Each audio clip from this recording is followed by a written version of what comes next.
Hace unos 1000 años, en estas tierras del norte de España, donde estaba la resistencia frente al Islam, hubo un extraordinario florecimiento de la vida monástica que tuvo probablemente su origen en los eremitorios. Esta vida monástica fue muy importante tanto para la repoblación como para la divulgación del arte románico. Los eremitorios eran cuevas en las montañas donde los eremitas, anacoretas, se retiraban para vivir en la soledad, una vida contemplativa y en pobreza, siguiendo el ejemplo de San Antonio Abad y de San Pedro Ermitaño. Esto que ven aquí es una cueva poblada en tiempos por un eremita. Estamos en Olleros de Pisuerga y como esta cueva, al lado de esta roca, había otras muchas. Había en aquellos tiempos del medievo, hacia el siglo VI, VII, VIII, una colonia de ermitaños que poblaron las cuevas al borde del río Pisuerga. Vivían diseminados y próximos. De aquí surgieron los monasterios. De la proximidad de unos con otros se agruparon y se formaron los monasterios.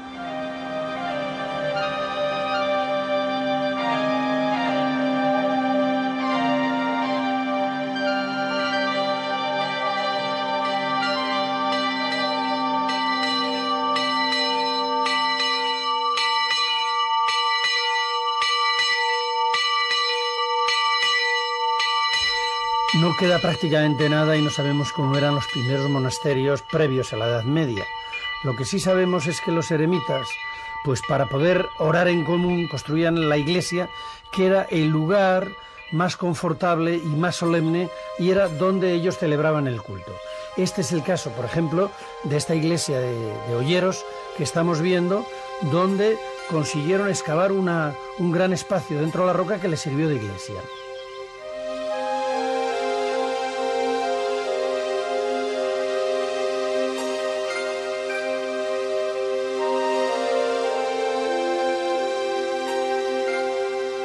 Los ermitaños que estaban dispersos en las cuevas de la montaña se reúnen en una cueva mayor que la utilizan para el culto. Probablemente es un lugar de culto más antiguo, pero les es insuficiente para el número de ermitaños que hay. Entonces deciden cavar en las entrañas de la montaña, hacer una cueva mayor y darle un orden, darle un ritmo. Ese ritmo es el ritmo imperante en aquel tiempo. Es una iglesia románica, una auténtica iglesia excavada en la roca.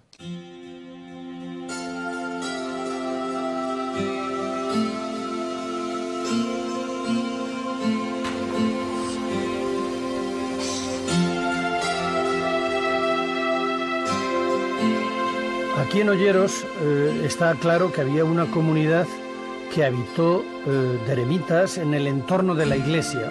¿Qué fue primero, si las cuevas o la iglesia? Probablemente lo primero fueron pequeñas cuevas y posteriormente, aunando esfuerzos entre todos, hicieron esta iglesia excavada dentro de la roca. Por eso se la llama iglesia rupestre.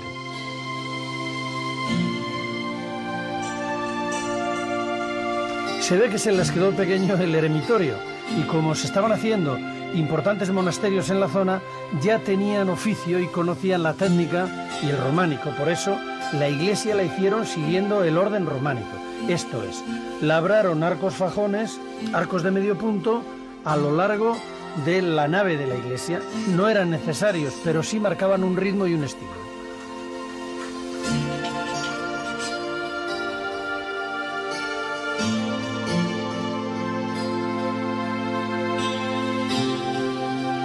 El esfuerzo que hicieron el conjunto de los monjes fue posible porque todos habían autoacertado, se habían autoimpuesto disciplinadamente una norma o regla de vida en común. Esta regla es la base de la eficiencia.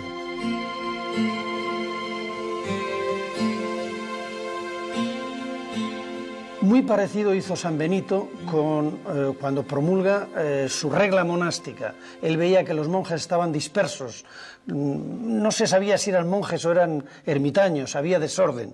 dicta la orden, la regla benedictina, en la que regula la forma de vida de aquellos monjes anacoretas, les hace vivir en común, divide el día en una serie de horas y organiza las tareas y la vida de los monjes. La regla benedictina, los monasterios dan lugar a un movimiento cultural y económico de gran vastedad que ocupa todo el occidente cristiano y que en alguna medida lleva en sí los gérmenes de nuestra cultura, de nuestra civilización.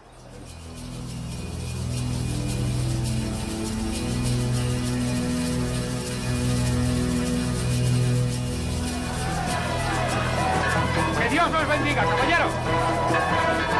¡En marcha!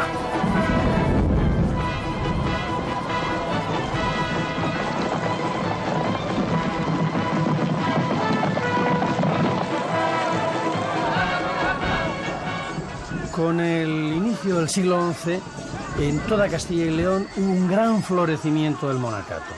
Y lo impulsaron los reyes de Castilla y León, fundamentalmente Fernando I y Alfonso VI. Querían modernizar el reino y la forma era conectarse con Europa. Así pues, adoptaron inmediatamente para sus monasterios la reforma que hizo Cluny de la regla benedictina. Pero fue el Concilio de Collanza, a mediados del siglo XI, donde se estableció, pero por decreto, que todos los monasterios benedictinos tenían que someterse a las reglas de Cluny y a ponerse en contacto con Cluny.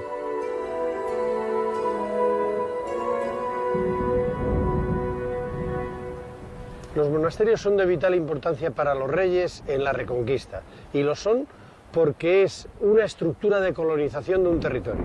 Máxime los benedictinos, que vienen con un espíritu muy europeo.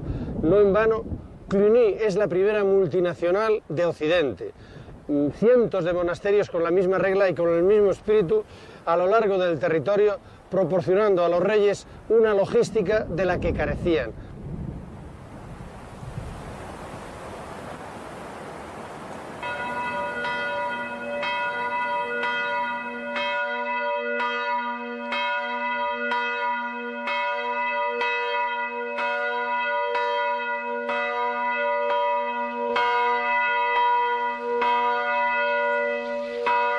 El monasterio que mejor se conserva de todos y el no va más, es el monasterio de Silos. Primero fue visigodo, después lo reconstruye Fernán González, lo destruye Almanzor y es con Santo Domingo de Silos y la ayuda del rey Fernando I cuando se hace la gran reconstrucción y probablemente, casi seguro, el claustro bajo se construye con esta magnificencia y calidad que todos conocemos.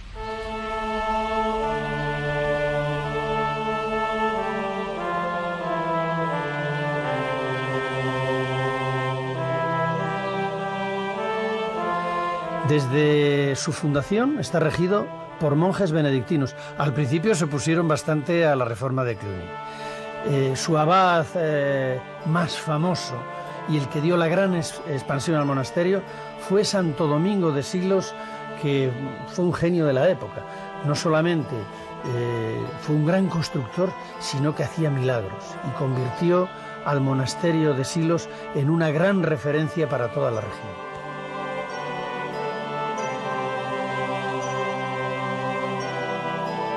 Así que gracias a Santo Domingo, pues dejó de ser un oscuro monasterio en el Valle de Tabladillo para convertirse en uno de los más importantes monasterios benedictinos de Europa, ¿no?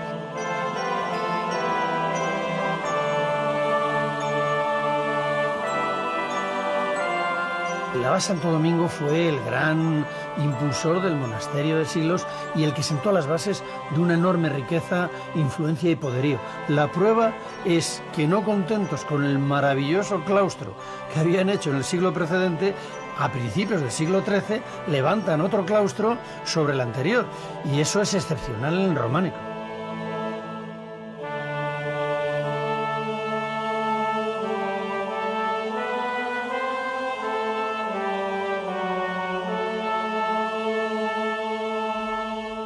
No hay más que ver el emplazamiento de Silos para ver que está en un descampado, pero la eficacia que tenían hacía que aquellas tierras que eran yermas, puestas en producción y en organización, pues eran rentables. Y alrededor del monasterio surgían enseguida poblaciones. Por ejemplo, el caso del pueblo de Silos o el de Huerta, alrededor del monasterio de Huerta.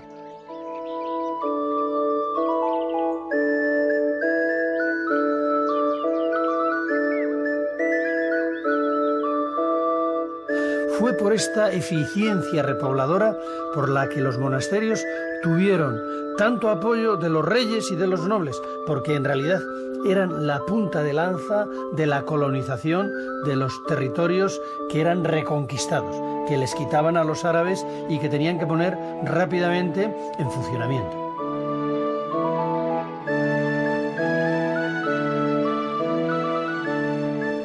Por eso los monasterios reciben no solamente donaciones, sino también derechos.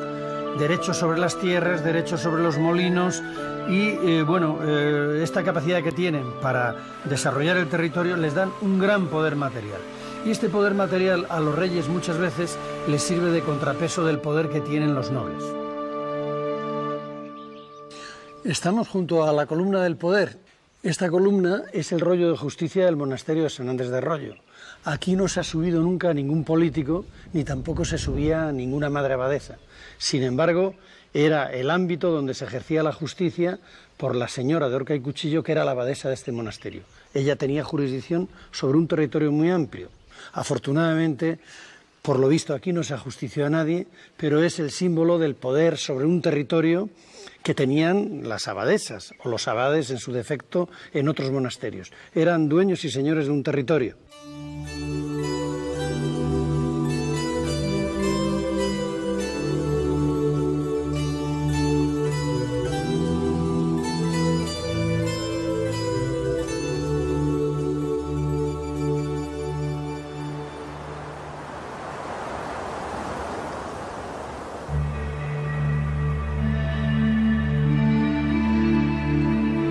Cerca del monasterio de Silos están las impresionantes ruinas del monasterio de San Pedro de Arlanza, hoy arruinado por culpa de la desamortización, pero que es una de las glorias de Castilla. Fue fundado en el año 912 por el conde Fernán González.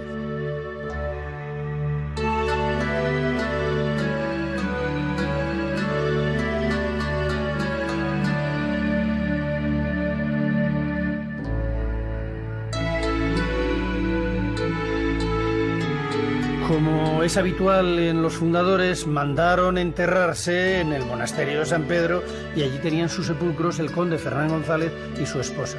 Afortunadamente, con la desamortización, corrían peligro y se trasladaron para preservarlos a Covarrubias, en la Colegiata, donde reposan. Por cierto, muy cerca de la casa donde habitaron.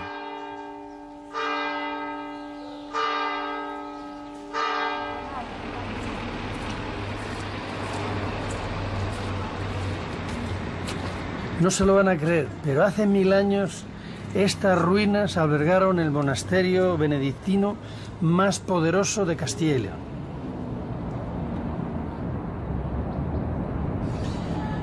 Sus dominios se extendían desde Toledo hasta el Cantábrico. Estaba bajo la advocación de San Facundo y San Primitivo, y a finales del siglo XI ya dependían de él 130 monasterios. Bueno, el monasterio estaba en la órbita de Cluny. Cluny era la gran multinacional monástica europea. Se construyó en parte con dinero español. Era el que le mandaban los reyes Fernando I y Alfonso VI de lo que recaudaban de los parias, es decir, las parias, que eran los tributos que cobraban a los reyes moros por no darles caña, ¿no? No solamente era una multinacional en la construcción, porque venía dinero de todos los países, sino en el mantenimiento. Cluny se sufragaba y se sostenía con dinero que le enviaba cada monasterio que dependía de él. Dependía para bien, porque se pasaban monjes de Cluny a los monasterios y se pasaba sobre todo el saber, el conocimiento, etcétera, etcétera.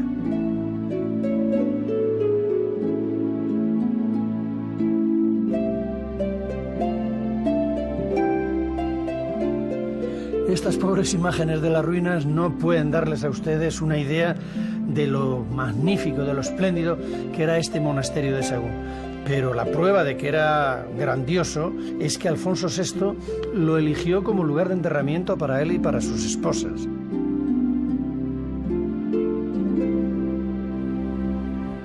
Bueno, no todo van a ser ruinas, no todo van a ser ruinas. Aquí tenemos un monasterio entero, el de San Pedro de las Dueñas. Y fíjense que era un pequeñito monasterio que dependía de Sahagún. De él, a la vez, dependían más de 50 pueblos de León, Valladolid y Palencia.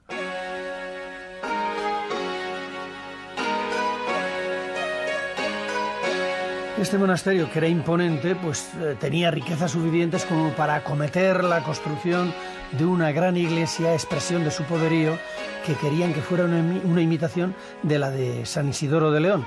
Lo que pasa que, iniciada la obra, bueno, pues vinieron los problemas presupuestarios y tuvieron que acabarla en ladrillo por limitaciones presupuestarias.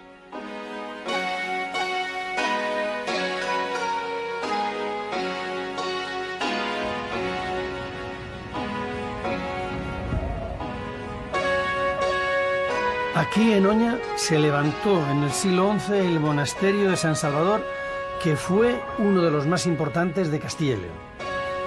Dependieron de él 70 monasterios y 300 iglesias de la región. Y bueno, la leyenda de la fundación es fantástica porque atribuye a Sancho García, conde de Castilla, la erección del monasterio para hacerse perdonar el que mató a su madre, que a la vez le había querido envenenar a él porque ella quería casarse con un rey moro y desheredarle, probablemente.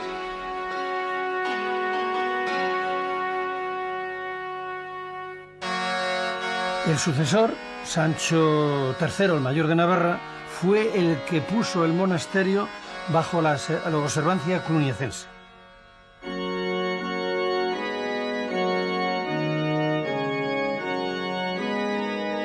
Como todos los monasterios importantes, pues fue panteón real en relación con los reyes de Castilla y Navarra. Están reyes de Castilla, el conde don Sancho, la esposa doña Urraca, el infante don García, el rey Sancho de Castilla y sobre todo el más importante, el rey Sancho el mayor de Navarra. Para la vida de los monasterios es fundamental el mecenazgo, lo que hoy se llama el mecenazgo, la relación directa con la nobleza y sobre todo con la realeza. Los monjes, con sus oraciones y sobre todo enterrándoles y luego rezando de por vida, garantizan la salvación de los reyes y de los nobles. Y estos a su vez les compensan pues dándoles rentas, dándoles fincas, dándoles privilegios, de forma que los unos garantizan la vida confortable a los otros y los otros garantizan la salvación eterna de las almas de los benefactores.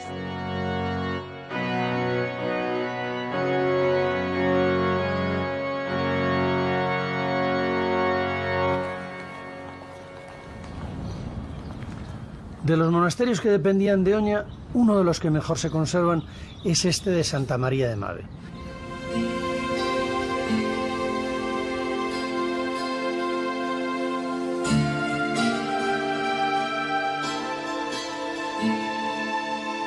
Es un monasterio del siglo XII que tiene una particularidad, es de una gran pureza de líneas, sus tres ábsides, el cimborrio, un monasterio perfecto, ¿no? Y bueno, tiene una particularidad, que a pesar de ser monasterio benedictino, en los capiteles, en la labra, en el espíritu, tiene mucho del espíritu cisterciense.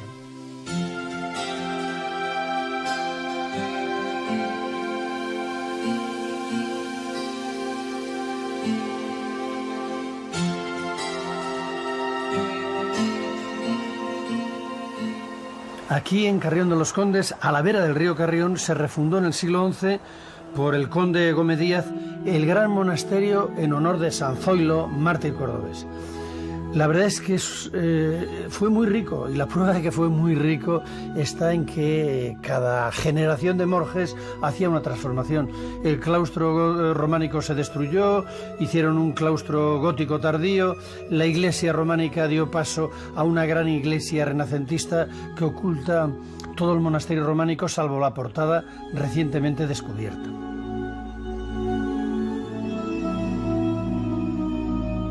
Dan prueba de la importancia y del poderío que tenía el monasterio los sarcófagos que hoy en día se exhiben en esta iglesia renacentista, que sustituyó a la románica, y donde están enterrados los nobles, fundamentalmente los pertenecientes a los Beni Gómez de Carrión de los Condes.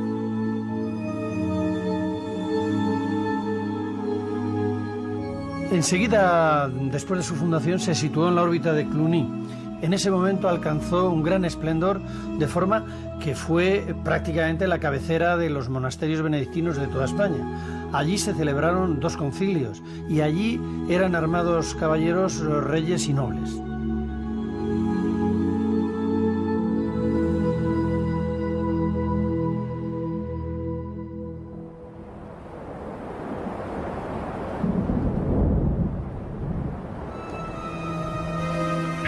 Los monasterios tenían cada vez más poder y más control sobre el territorio.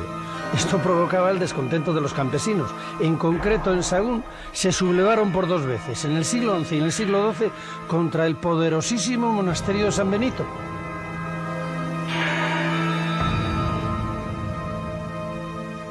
Los monjes benedictinos, a partir del hora et labora, pues se fueron haciendo ricos. Entre donaciones, explotación de fincas, molinos, etcétera, pues la pobreza se quedó un poco a un lado y se gastaban el dinero en adornos, no solamente en los capiteles, sino que ornamentaban las iglesias, empezaron a pintarlas, etcétera, etcétera. Bueno, un lujo.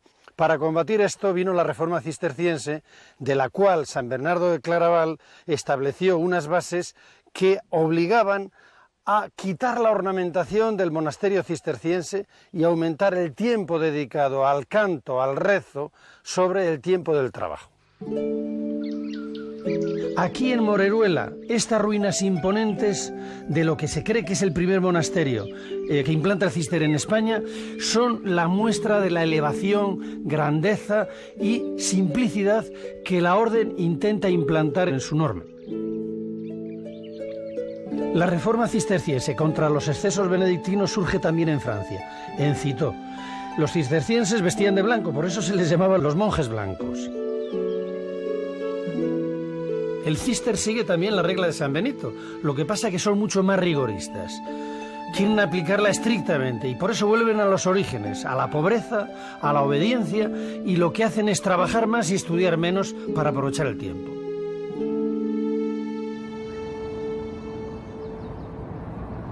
La multinacional cisterciense funcionaba como una federación.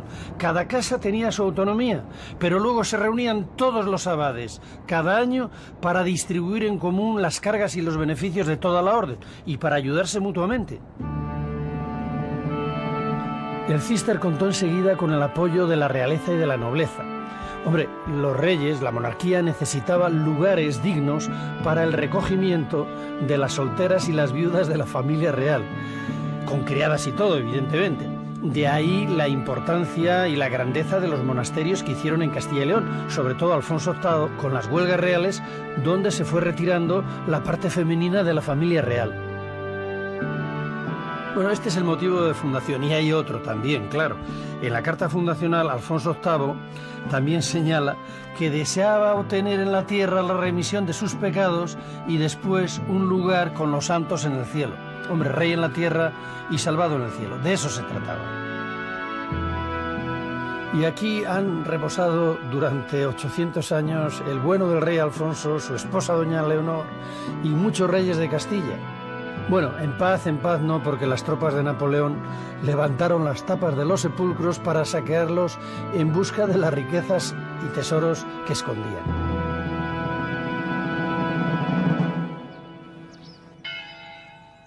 Los cistercienses, en su búsqueda de Dios y de la soledad para vivir la pureza de la regla, buscaron lugares muy apartados.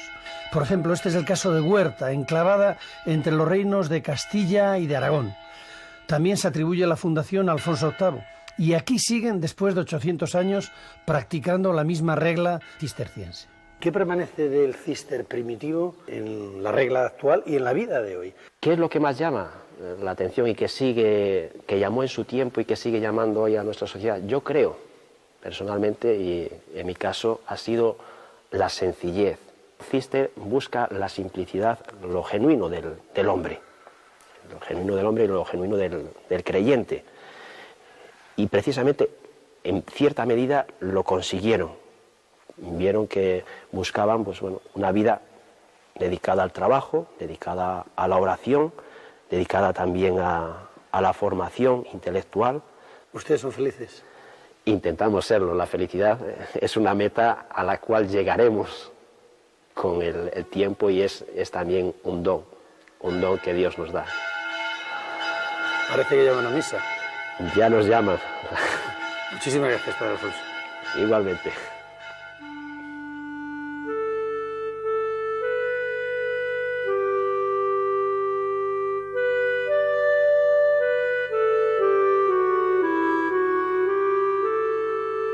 Esta soledad en que se emplazaban los monasterios imponía, frente a un cierto individualismo que tenían los benedictinos, una vida compacta, donde la regla se aplicaba muy estrictamente y esta primacía de la oración y de la vida espiritual y del trabajo sobre todos los demás les hacía vivir con una gran eficacia la regla. Este es el caso del monasterio de San Andrés de Arroyo, monasterio femenino del norte de Palencia, en el cual, vamos, nunca abandonaron, ni siquiera en la desamortización, las monjas el monasterio.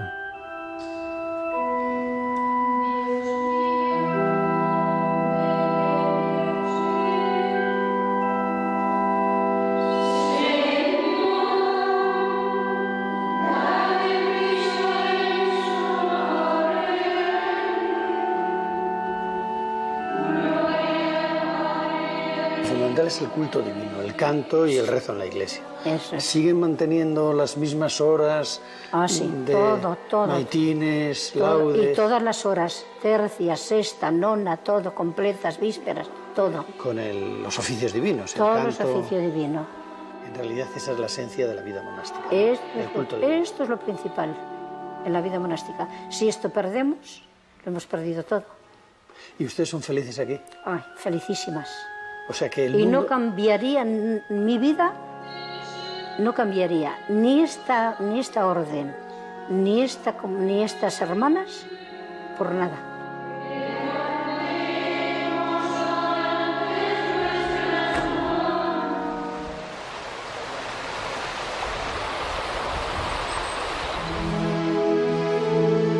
También aquí en Gradefes, en el monasterio de Santa María, una comunidad de monjitas mantiene vivo el monasterio y la tradición de los rezos durante las 7 horas de rezos al día. Bueno, es un monasterio cisterciense espectacular, de una gran pureza. Destaca sobre todo la girola, que, bueno, se llama girola porque es la que gira alrededor del altar central, de la capilla central. Son 7 tramos abovedados de crucería que dan continuidad a las naves laterales y permiten, bien sea la procesión o bien sea la peregrinación.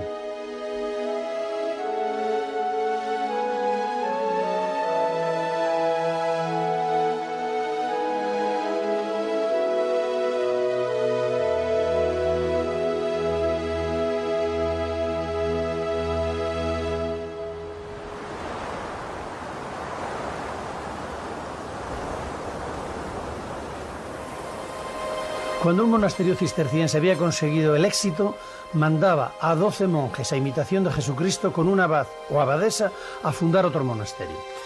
Así, colonizaron prácticamente toda la cuenca del Duero. Como eran devotos de la Virgen, ponían a los monasterios el nombre de Santa María. Santa María de Valbuena, Santa María de Palazuelos. Con los cistercienses la historia se repite. Les pasa lo que a los benedictinos, trabajan con eficiencia, reciben donaciones de reyes y nobles, total, que se hacen ricos.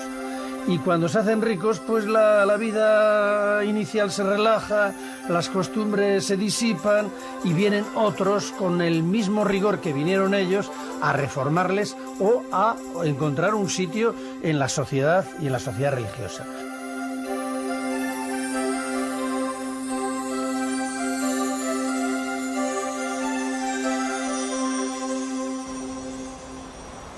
No solo surgió el Císter en Francia, también surgieron los premonstratenses o mostenses en el siglo XII. Estos seguían más bien la regla de San Agustín y eran canónigos regulares.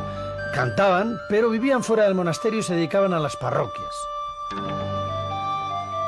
Este monasterio de Aguilar de Campo fue uno de los más importantes de los más de 30 que llegaron a tener en toda España. El fundador de la orden fue San Norberto y los canónigos pues salían del monasterio, atendían las parroquias, es decir, se dedicaban a la evangelización del común de las gentes. No vivían en el monasterio encerrados como las otras órdenes, estaban más abiertos a la sociedad. Este es San Norberto, fundador de los premonstratenses. Es otro reformador como Bernardo. En vez de como aquel reformar a los benedictinos en un sentido más rigorista, él agrupa a los canónigos agustinos que vivían dispersos atendiendo a las parroquias. Les hace vivir una vida intermedia entre lo monacal y lo exterior. Mantiene los 3 votos y tiene una gran dedicación a la caridad, a la atención a las almas y a los peregrinos, los enfermos y los desvalidos. Su expansión en esta zona es a mediados finales del siglo XII. Lógicamente también buscan las tierras buenas del Duero, por eso se implantan en Retuerta. No tienen estilo propio, sino que huyen también un poco como los cistercienses de la ornamentación benedictina, copian a los cistercienses. Igual que hacen los cistercienses, pues colonizan tierras vírgenes, emprenden cultivos, montan molinos, todo un tinglao económico que desarrolla la zona.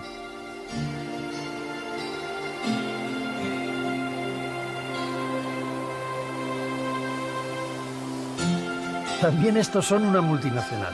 Tienen una red de monasterios conectados y llegan a ser, entre abadías y prioratos, hasta 1.300 en toda Europa.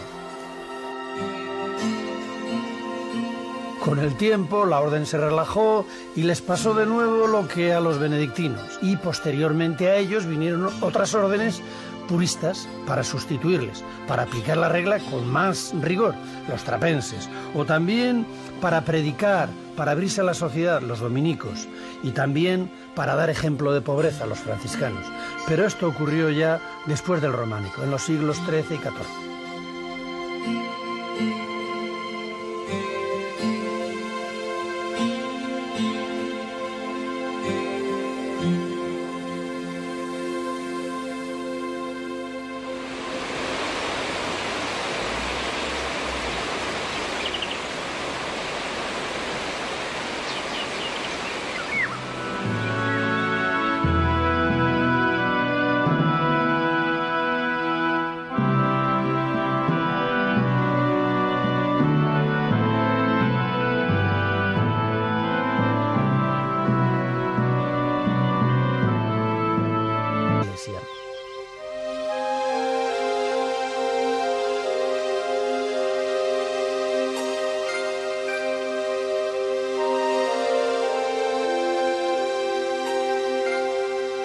Los ermitaños que estaban dispersos en las cuevas de la montaña se reúnen en una cueva mayor que la utilizan para el culto. Probablemente es un lugar de culto más antiguo, pero les es insuficiente para el número de ermitaños que hay. Entonces deciden cavar en las entrañas de la montaña, hacer una cueva mayor y darle un orden, darle un ritmo. Ese ritmo es el ritmo imperante en aquel tiempo. Es una iglesia románica, una auténtica iglesia excavada en la roca.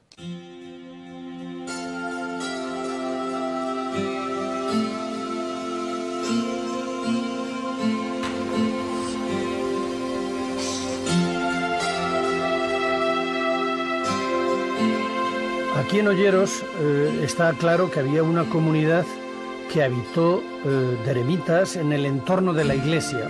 ¿Qué fue primero, si las cuevas o la iglesia? Probablemente lo primero fueron pequeñas cuevas y posteriormente, aunando esfuerzos entre todos, hicieron esta iglesia excavada dentro de la roca. Por eso se la llama iglesia rupestre.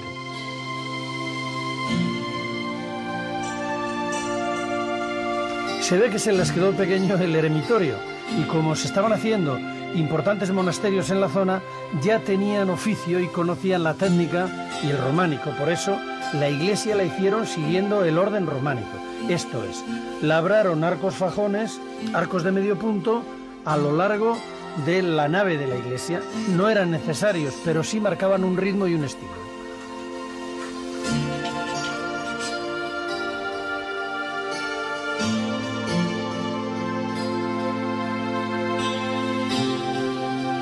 El esfuerzo que hicieron el conjunto de los monjes fue posible porque todos habían autoaceptado, se habían autoimpuesto disciplinadamente una norma o regla de vida en común. Esta regla es la base de la eficiencia.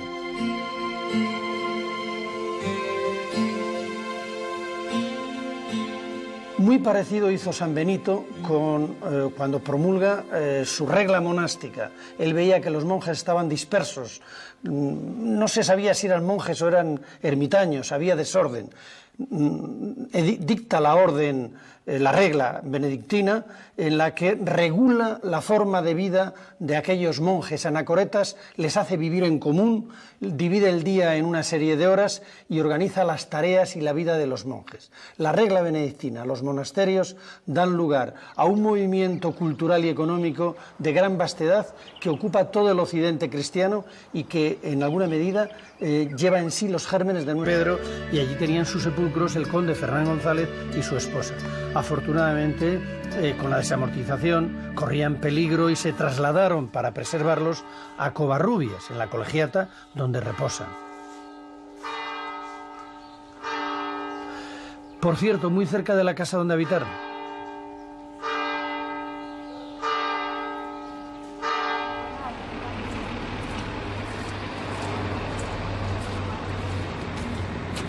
No se lo van a creer, pero hace 1000 años estas ruinas albergaron el monasterio benedictino más poderoso de Castilla y León.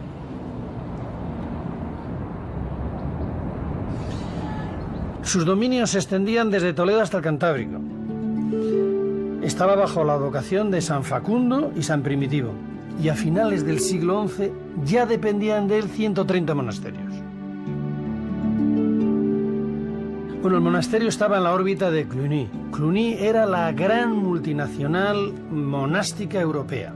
Se construyó en parte con dinero español. Era el que le mandaban los reyes Fernando I y Alfonso VI de lo que recaudaban de los parias, es decir, las parias, que eran los tributos que cobraban a los reyes moros por no darles caña, ¿no? No solamente era una multinacional en la construcción, porque venía dinero de todos los países, sino en el mantenimiento. Cluny se sufragaba y se sostenía con dinero que le enviaba cada monasterio que dependía de él. Dependía para bien, porque se pasaban monjes de Cluny a los monasterios y se pasaba sobre todo el saber, el conocimiento, etcétera, etcétera.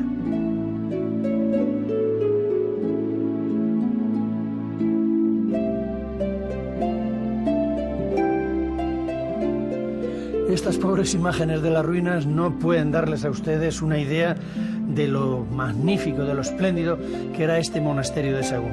Pero la prueba de que era grandioso es que Alfonso VI lo eligió como lugar de enterramiento para él y para sus esposas.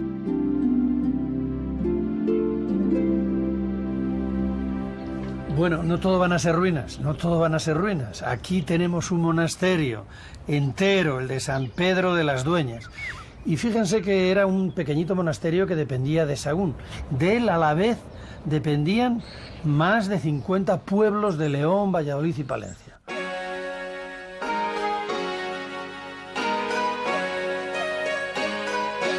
Este monasterio, que era imponente, pues tenía riquezas suficientes como para acometer la construcción de una gran iglesia, expresión de su poderío, que querían que fuera una imitación de la de San Isidoro de León. Lo que pasa que iniciada la obra... Así que gracias a Santo Domingo, pues dejó de ser un oscuro monasterio en el Valle de Tabladillo para convertirse en uno de los más importantes monasterios benedictinos de Europa,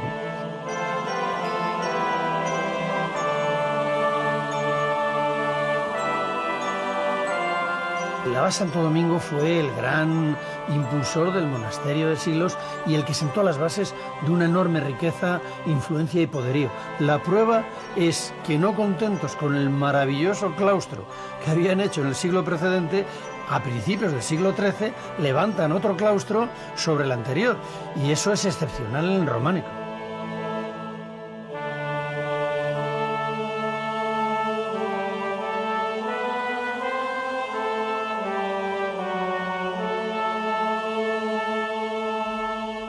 No hay más que ver el emplazamiento de Silos para ver que está en un descampado, pero la eficacia que tenían hacía que aquellas tierras que eran yermas, puestas en producción y en organización, pues eran rentables. Y alrededor del monasterio surgían enseguida poblaciones. Por ejemplo, el caso del pueblo de Silos o el de Huerta, alrededor del monasterio de Huerta.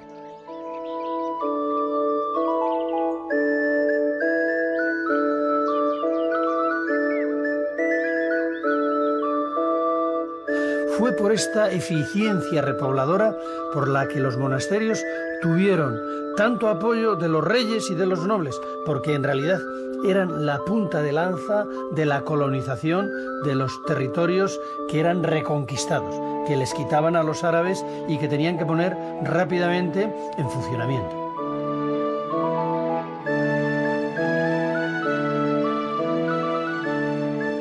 Por eso los monasterios reciben no solamente donaciones, sino también derechos. Derechos sobre las tierras, derechos sobre los molinos y, esta capacidad que tienen para desarrollar el territorio les dan un gran poder material. Y este poder material a los reyes muchas veces les sirve de contrapeso del poder que tienen los nobles. Estamos junto a la columna del poder.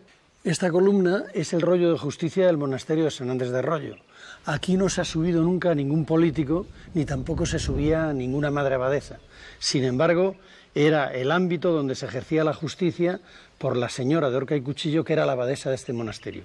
Ella tenía jurisdicción sobre un territorio muy amplio. Afortunadamente, por lo visto, aquí no se ajustició a nadie, pero es el símbolo del poder sobre un territorio que tenían las abadesas, o los abades en su defecto, en otros monasterios. Eran dueños y señores de un territorio.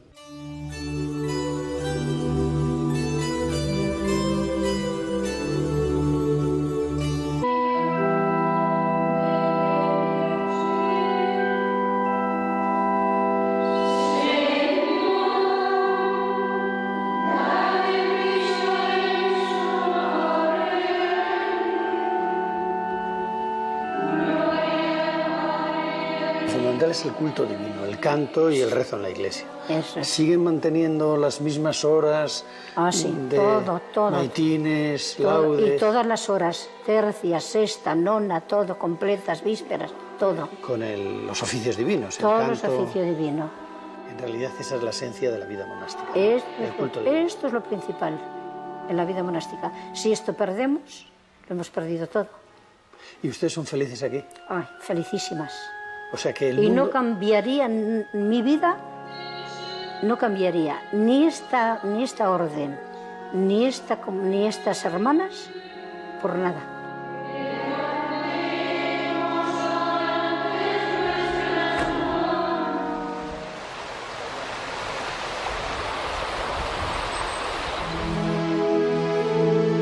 También aquí en Gradefes, en el monasterio de Santa María, una comunidad de monjitas mantiene vivo el monasterio y la tradición de los rezos durante las 7 horas de rezos al día. Es un monasterio cisterciense espectacular, de una gran pureza. Destaca sobre todo la girola, que se llama girola porque es la que gira alrededor del altar central, de la capilla central. Son 7 tramos abovedados de crucería que dan continuidad a las naves laterales y permiten bien sea la procesión o bien sea la peregrinación.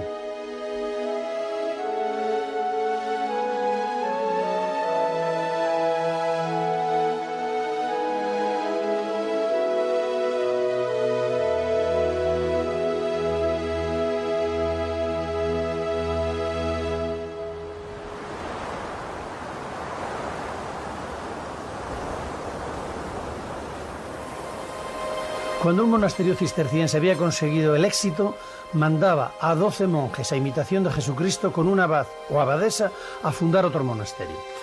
Así, colonizaron prácticamente toda la cuenca del Duero. Como eran devotos de la Virgen, ponían a los monasterios el nombre de Santa María de Valbuena, Santa María de Palazuelos. Con los cistercienses la historia se repite. Les pasa lo que a los benedictinos. Trabajan con eficiencia, reciben donaciones de reyes y nobles, total, que se hacen ricos. Y cuando se hacen ricos, pues la vida inicial se relaja, las costumbres se disipan y viene el monasterio de San Andrés de Arroyo, monasterio femenino del norte de Palencia, en el cual, nunca abandonaron, ni siquiera en la desamortización, las monjas el monasterio.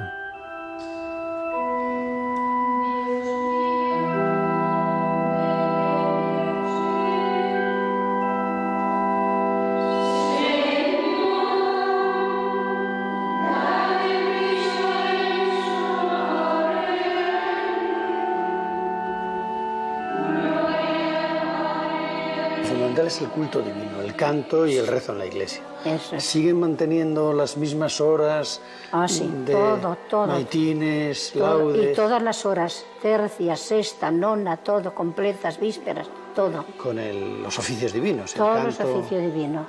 En realidad esa es la esencia de la vida monástica. ¿no? Esto El culto divino. es lo principal en la vida monástica. Si esto perdemos, lo hemos perdido todo. ¿Y ustedes son felices aquí? Ay, felicísimas. O sea que el Y mundo... no cambiaría mi vida, no cambiaría ni esta orden, ni estas hermanas, por nada.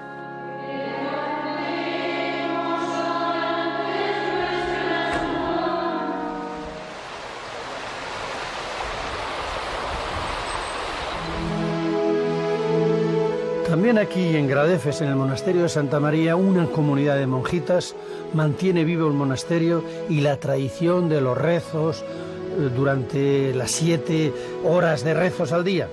Es un monasterio cisterciense espectacular, de una gran pureza. Destaca sobre todo la girola, que se llama girola porque es la que gira alrededor del altar central, de la capilla central. Son 7 tramos abovedados de crucería que dan continuidad a las naves laterales y permiten, bien sea la procesión o bien sea la peregrinación.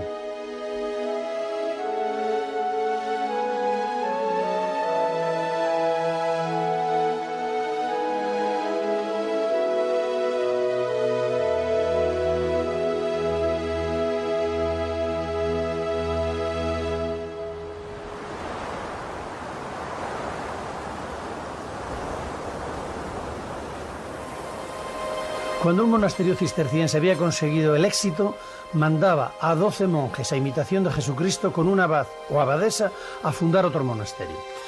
Así, colonizaron prácticamente toda la cuenca del Duero. Como eran devotos de la Virgen, ponían a los monasterios el nombre de Santa María de Valbuena, Santa María de Palazuelos. Con los cistercienses la historia se repite.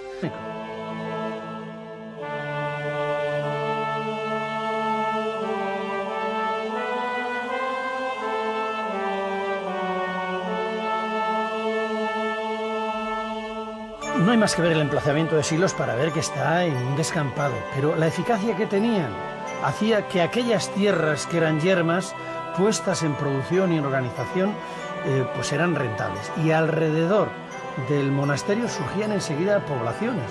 Por ejemplo, el caso del pueblo de Silos o el de Huerta, alrededor del monasterio de Huerta.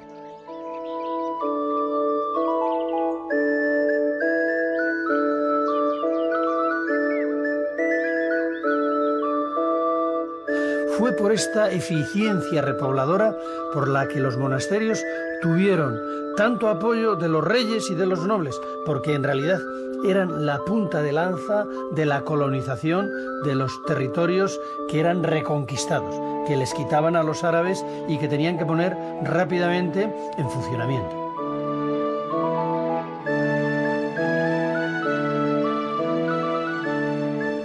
Por eso los monasterios reciben no solamente donaciones, sino también derechos.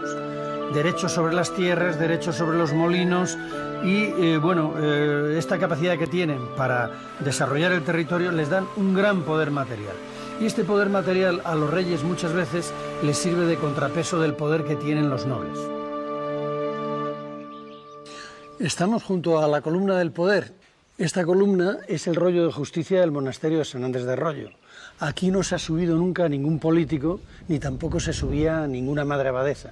Sin embargo, era el ámbito donde se ejercía la justicia por la señora de Horca y Cuchillo, que era la abadesa de este monasterio. Ella tenía jurisdicción sobre un territorio muy amplio. Afortunadamente, por lo visto aquí no se ajustició a nadie, pero es el símbolo del poder sobre un territorio que tenían las abadesas, o los abades en su defecto, en otros monasterios. Eran dueños y señores de un territorio.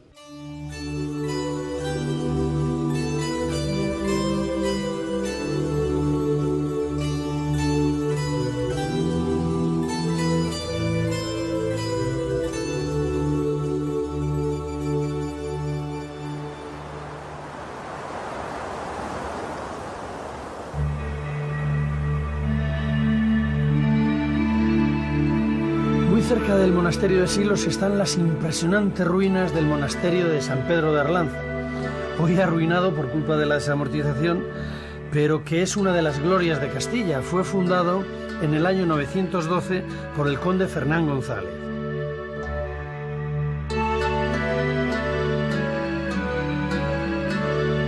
De Santa María de Mave.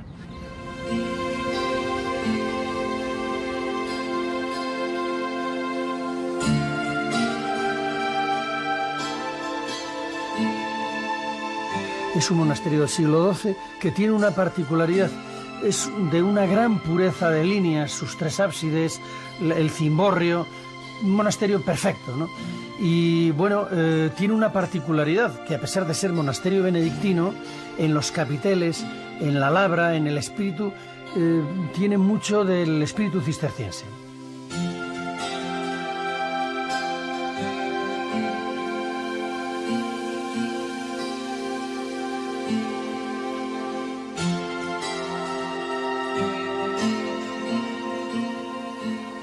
Aquí en Carrión de los Condes, a la vera del río Carrión, se refundó en el siglo XI por el conde Gómez Díaz el gran monasterio en honor de San Zoilo, mártir cordobés. La verdad es que fue muy rico, y la prueba de que fue muy rico está en que cada generación de monjes hacía una transformación. El claustro románico se destruyó, hicieron un claustro gótico tardío, la iglesia románica dio paso a una gran iglesia renacentista que oculta todo el monasterio románico salvo la portada recientemente descubierta.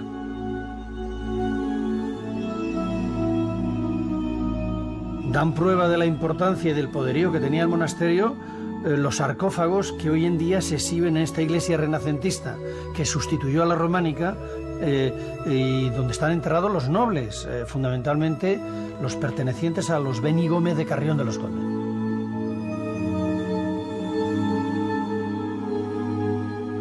Enseguida, después de su fundación, se situó en la órbita de Cluny. En ese momento alcanzó un gran esplendor, de forma que fue prácticamente la cabecera de los monasterios benedictinos de toda España. Allí se celebraron 2 concilios y allí eran armados caballeros, reyes y nobles.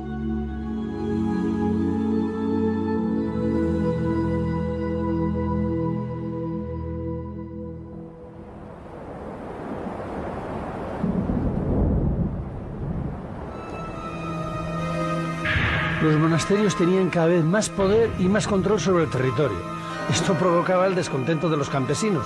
En concreto, en Sahagún se sublevaron por 2 veces, en el siglo XI y en el siglo XII, contra el poderosísimo monasterio de San Benito.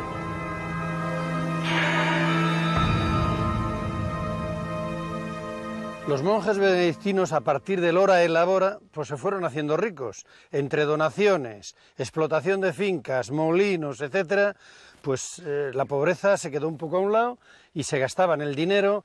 Reposado durante 800 años el bueno del rey Alfonso, su esposa doña Leonor y muchos reyes de Castilla.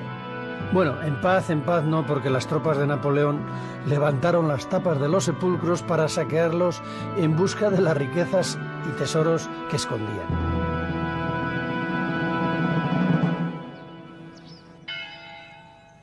Los cistercienses, en su búsqueda de Dios y de la soledad para vivir la pureza de la regla, buscaron lugares muy apartados. Por ejemplo, este es el caso de Huerta, enclavada entre los reinos de Castilla y de Aragón. También se atribuye la fundación a Alfonso VIII. Y aquí siguen, después de 800 años, practicando la misma regla cisterciense.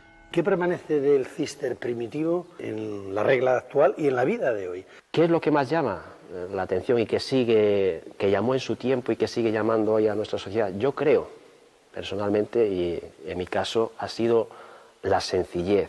El cister busca la simplicidad, lo genuino del hombre. Lo genuino del hombre y lo genuino del creyente. Y precisamente, en cierta medida, lo consiguieron. Vieron que buscaban una vida dedicada al trabajo, dedicada a la oración, dedicada también a la formación intelectual. ¿Ustedes son felices?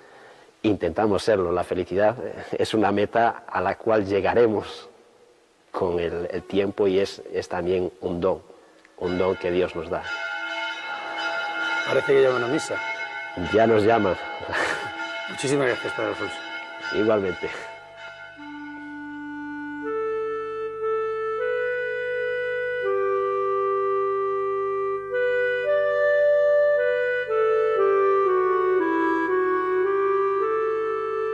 Esta soledad en que se emplazaban los monasterios imponía, frente a un cierto individualismo que tenían los benedictinos, una vida compacta, donde la regla se aplicaba muy estrictamente y esta primacía de la oración y de la vida espiritual y del trabajo, sobre todo los demás, les hacía vivir con una gran eficacia la regla.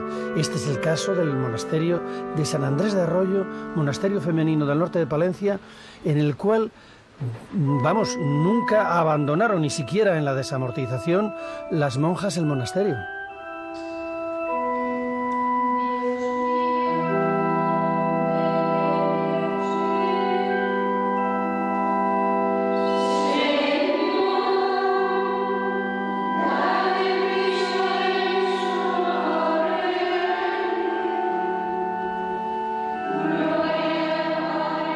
Lo fundamental es el culto divino, el canto y el rezo en la iglesia.